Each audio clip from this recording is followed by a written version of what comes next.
All right, now we're going to talk about inverse normal distribution, quantiles.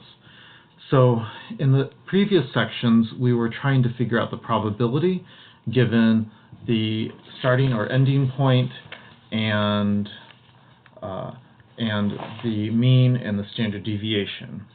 Okay, so we had the starting or ending points, the mean and the standard deviation, and then we ended up calculating the probability. So in today's lesson, we have the probability, but we don't have the starting or ending point. So it's basically the reverse of what we just did in the previous lesson. So let's start with an example. This example is in the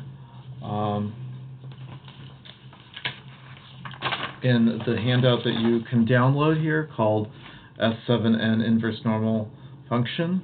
Okay, this is in the available for you to download and print.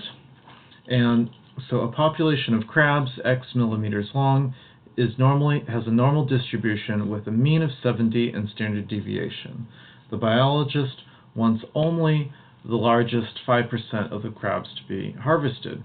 What is the length of the crab we're going to use?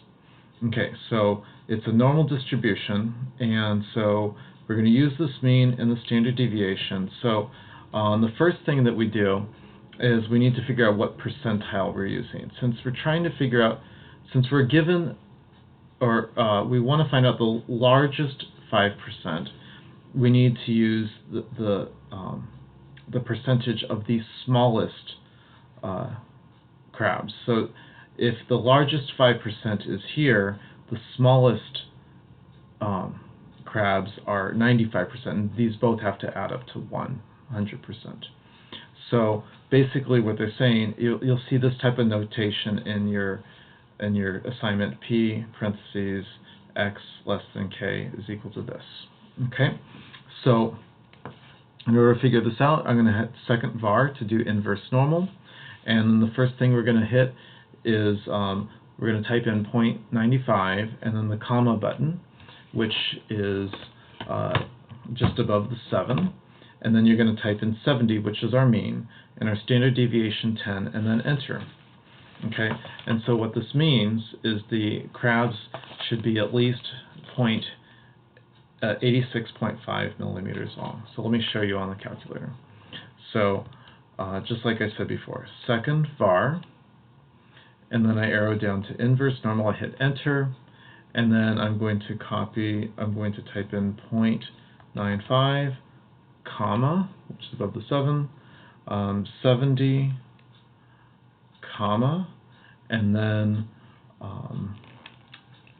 10 for the standard deviation. And then you hit enter, and then that's what I get here. Okay. All right, let's do one more example. Okay. This example is in your Oxford textbook, and it's also in the resource that you can download that's in that tab in the module that has all of the different calculator things to print out. Okay, and notice on the newer calculators, when you press inverse normal, it says area, mu, and sigma here. So this is what it looks like. If you've got the older calculator, you have to do what I just did in the previous example: probability, comma, the mean, comma, the standard deviation. So let's look at the example that we have in the textbook. The weight of cauliflowers purchased at a supermarket is distributed normally with a mean of 821 grams and a standard deviation of 40 grams. It's harvested at 8% are the most desirable cauliflowers. Find the range of the weight of the cauliflowers that are most desirable. Okay, so the very first thing I do is I draw the curve. Okay, just a sketch of the curve is fine. Okay, now since we want to find since we've got the heaviest 8%, heaviest part is right here, right? So if I'm using the heaviest 8%, then when I'm putting it into the calculator, I need to use the lightest, because when you're putting in the calculator, you're always using the percentile to the left of our point here. Okay, so we're going to be using 0.92 instead of 8%. Now, if this had said the lightest 8% are most desirable, then I would have used 0.8 instead of 0.92. Okay, second var, 0.92, we write our mean, we write our standard deviation, and hit enter. And then we get this value here. Okay, so the weight of the most desirable cauliflowers must be at least 877 grams. So once again, second var, inverse normal, enter, 0.92, comma, 821, comma, 40, enter.